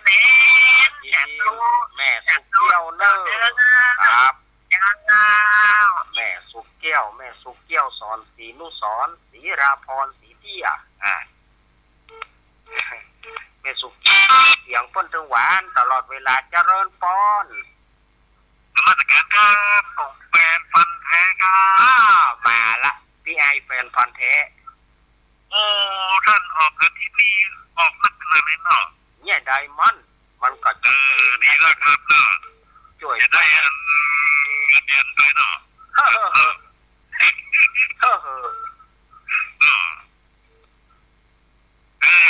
อย่าลืมคืนนี้นะครับทำให้ใครเครียดครับเดี๋ยวก็เสร็จนี่ก็จะไปนี่อำเภอแม่ริมนี่กับฝนตกแล้วก็ค่ำเลยครับเนาะเหมือนเดียวกันเนาะเหมือนเดียวกันเลยครับเนาะแม่ริมตกแล้วขนาดนี้ครับตกกันครับผมพอมือเกินไก่เลยครับยินดีเนอร์ไอเนอร์ไอแฟนพันธ์แท้จ้ะมีอยู่ก็0837611775โทรเข้ามาที่ไหนฝนตกพ้องรายงานก็ได้เนอะโอ้ตังเวียงป่าเป้าตังลำปางเจริญพรแม่สุพีทวันนี้ได้ออกจากวันนี้นี่ได้แตนเปิ้นไปเลย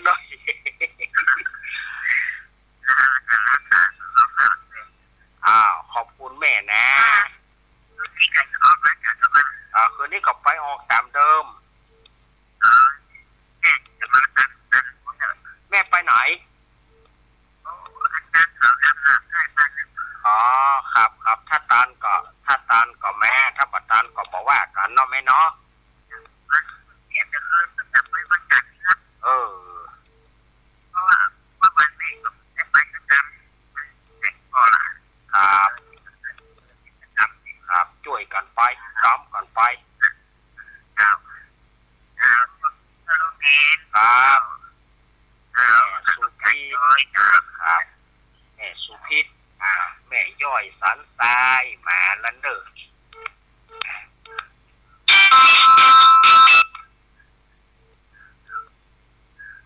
เจริญพรไม่จ่ายได้นี่เคยเห็นนี่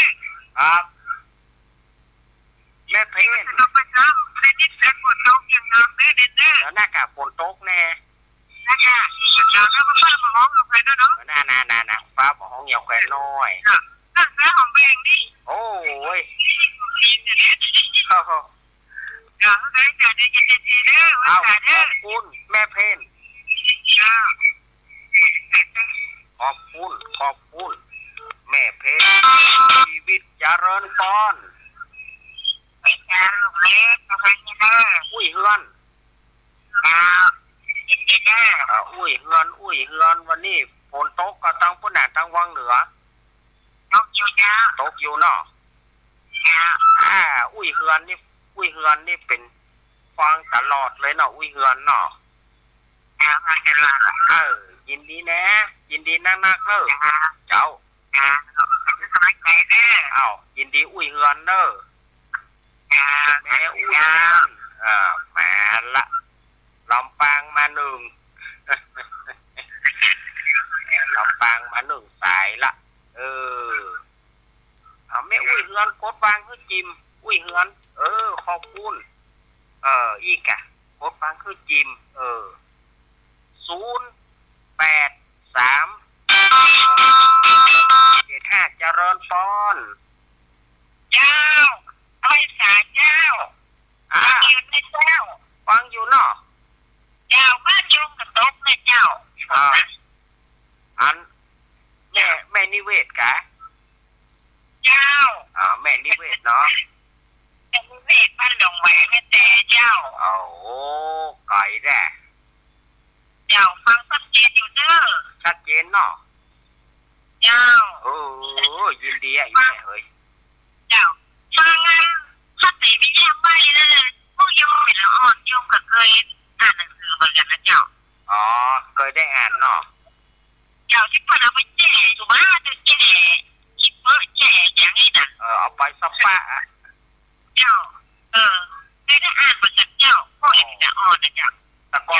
เนาะแต่ก่อนมี เจ้า เรื่องเตมีเรื่องมหาชนกสุวรรณสามแต่ก่อนมันจะ ที่โยมเคยอ่านได้เป็นเสียงเนี่ยไม่นะเจ้า ก็คือเนี้ยที่ว่าไปตะเกีย เนี่ยเจ้า ครับ เจ้าเป็นกำลังใจให้เยอะเจ้า อ้าวยินดีโยมแม่เนอ เจ้าสาธุเจ้า อ้าวสาธุ เจ้า อ้าวญาติโยมก็ถามกันไหมเล่ากันไหมอันไหนปีหูสองน้องหูหนึ่งเนาะสถาญาติโยมไม่ใช่ว่าเขาหูคนเดียวเขาหูคนเดียวก็ปัจจัยก็มีญาติโยมก็หูปีหูสองน้องหูหนึ่งก็บอกกันไหมปัจจัยว่าอาตมาจะมีความหูคนเดียวอาตมาล้วงคนเดียวก็ปัจจัย โอ้อันนี้อย่าไปข้อความ0837611775เอามีอยู่ก็มีโทรเข้ามาโอ้ที่ไหนฝนตกฝนหำนอกฝนตกใบแม่เขาฝนตกใบป่อเขาเนาะแม่พิสมัยแม่พิสมัยนางแลมีไหนวันนี้แม่สีคูณอย่าเรินป้อน ถ้ามาสักการเจ้าแท้ฟังอยู่เจ้าท่านอยู่บ้านไหนอะเจ้าวัดสันเมืองเวียงหนองรองละปูนประเดี๋ยวนี้ท่านกำลังออกวิทยุอยู่แม่กับเจ้าแม่เนาะแม่เนาะท่านสมัยชื่ออย่างไรเจ้าสามเณรรักสาธุแต่เมื่อคืนท่านก็จัดเมื่อคืนตัวพี่นานส่งเขาแม่กับเจ้าแม่นแม่กับฟังอยู่เนอะแม่ยังแม่สุพินเนาะบ้านยังแม่อยู่ในเมืองเนี่ยเจ้าอยู่ใกล้ๆวัดยางพวงเนี่ยเจ้าใกล้วัดยางพวงบ่เจ้าท่านไม่ท่านจะไม่เข้ามาในเชียงใหม่ก็เจ้าก็เข้าไปอยู่จังเข้าไปอยู่จ้าแต่วัดยางพวงเนี่ยยังไม่ได้เข้าไปหลังจากที่ประเดี๋ยวนี้ท่านครูบาฟุกเนาะตุปีฟุกเข้าไปอยู่เจ้าวันนั้นก็ไปทำ100 วันวัดเจดีย์แต่เจ้าท่านได้มาก่อนเจ้าได้ไปเลยแม่เอ๋ยเจ้าฟังท่านนะเจ้าชอบท่านพูดท่านนี้ดีก็คือดึกๆไม่บูนกันก็เนี่ยบ้านอยู่แม่กันเนี่ยเจ้ากะเจ้าอยู่บ้านแม่กันซึ่งบ้านแม่บุญกันก็เนี่ยเจ้าถามก็เจ้าก็ฟังรู้จักกันดีแม่บุญเจ้ายินดีแม่เนอเจ้ากลับมาสักการเจ้าสาระดีๆมานะเจ้ายินดีเนอเจ้ากลับมาสักการเจ้าโอ้ยี่กะอยู่ที่ไหนก็ฟังกันได้เนาะวิทยุประเดี๋ยวมันง่ายเราสถาญาติโยมเอ๋ยวิทยุประเดี๋ยวมันง่ายถ้าสมัยแต่ก่อนเขาฟัง AM มันยังบ่มีโทรศัพท์เพื่อจดหมายสมัยก่อนจดหมาย จดหมายชาวบ้านอย่าเรินปอนเจริญปอนครับฟังรายการที่ลุงอยู่เนี่ยเอาจากกลางได้หนุ่มมืดนะครับหนุ่มมืดนะครับ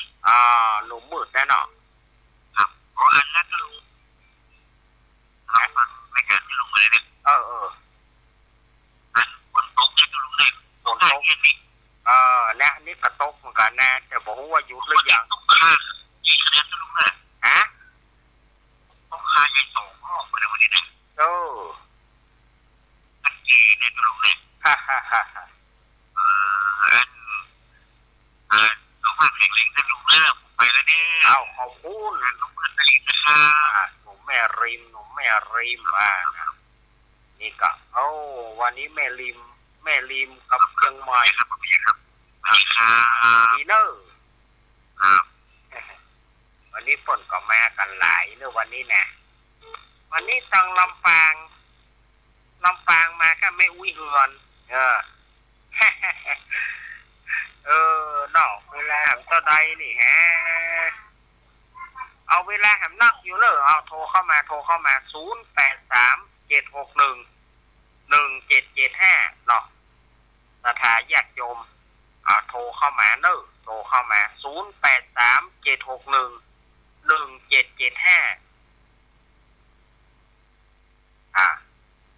พ่องกระถามว่าอยู่ที่ไหนฮะ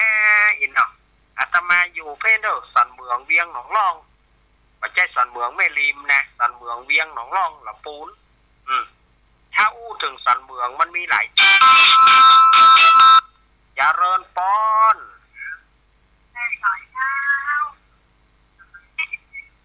อยากตั้งได้ลำปูนบ้านอย่างลำปูนน่ะสารต้นทงกะ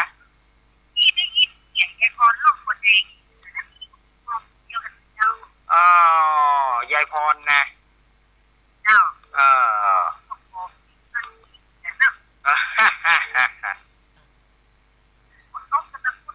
โต๊กแม่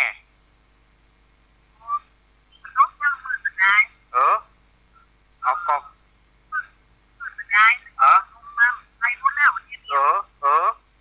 นั่นมาขวายกันแต่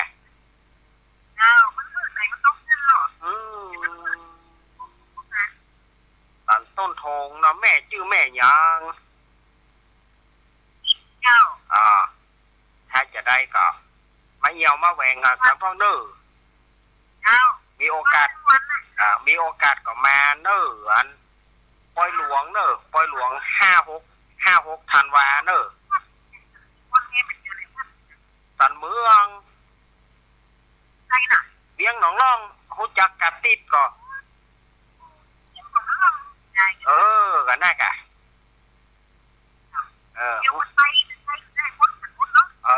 หูจักถ้าหูตีกัดติดมากัดติดนั่นแล้วก็มาเรื่อยๆเลย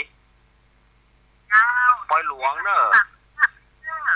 ขอบคุณเนอยินดีเนอตั้งหลับปูนทงเจริญปอนติดแล้วเนออู้แหละติดแล้วนะติดแล้วนะอันนี้มันสายไปเนาะแม่โทรจากไหนดอยสะเก็ดเที่ยวว่าดูใส่กระแปะใหญ่สายไปเด้อก็ว่าน่ะฟังมาตลอดนะมาเข้าหางก็ฟังนะมาเข้าหางเดี๋ยวว่าเปิ้นฟังประจำมาเนาะของแม่ลูดเนอ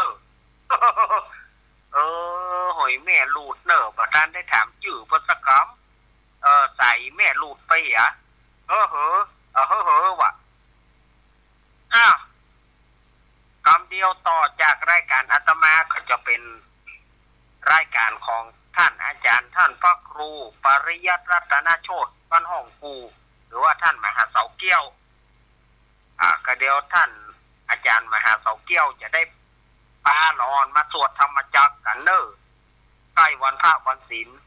ฟังธรรมจักรจากละอ่อนดีกว่าเนาะเยาวชนเจริญปอนประชาหลวงไอ้ครับพ่อหลวงวินพ่อหลวงวินมาแล้วใจนะคนโต๊ะก็พ่อหลวงวินวันนี้โต๊ะแกเพิ่มงานตั้งเพศนี่โต๊ะเนอะวันค่ำเลยครับโต๊ะวันค่ำนะนี่โต๊ะตะกี้คิดตอนเนาะโต๊ะมันไปบัดเต้ากันแต่มันไปบัดขนานกันแต่ไปเป็นตีเป็นบอนบอไปมาอันนี้มาหาเดียวเฮ้ยก็ขนาดละปูนเนี่ยโยมพระโทมามันมืดบ่ได้ก็เขตเดียวกันแต่นะที่โยมพูดตะกี้บ่มีว่ะ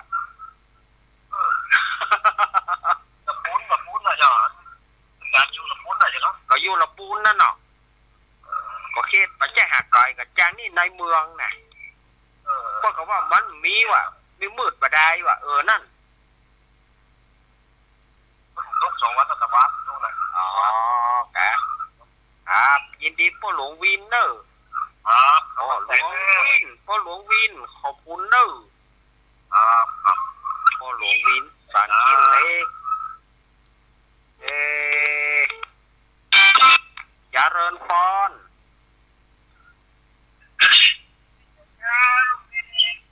จากตั้งได้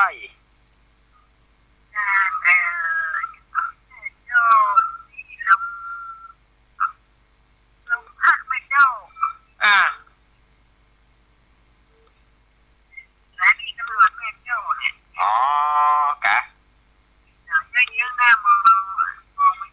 อ๋อบ้านแม่บอกมีโฟนนะหม้อนั่นมันป้ายบัดเสมอกันแต่ตกในตกเป็นที่เป็นบอนบอ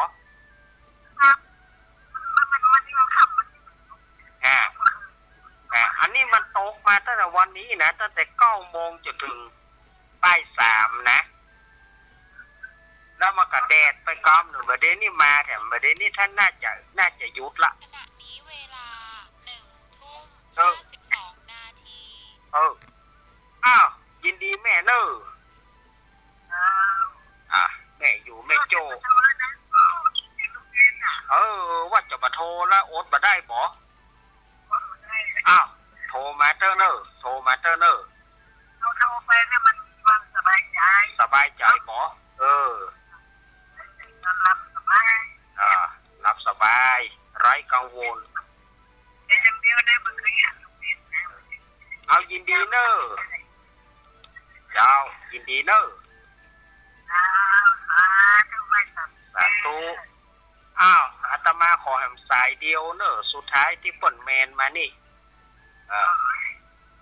เอาแม่วางสายฮือกำเจ้าโยมแม่วางสายฮือกำเนอร์ถ้าอาตมาวางก็คือปล่อยหมดอ่ะห้ามสายหนึ่งเนาะอย่าเริญปอนเป็นคนไทยน้องเอ้ยจังไว้ฝากทำบุญไปบ้าน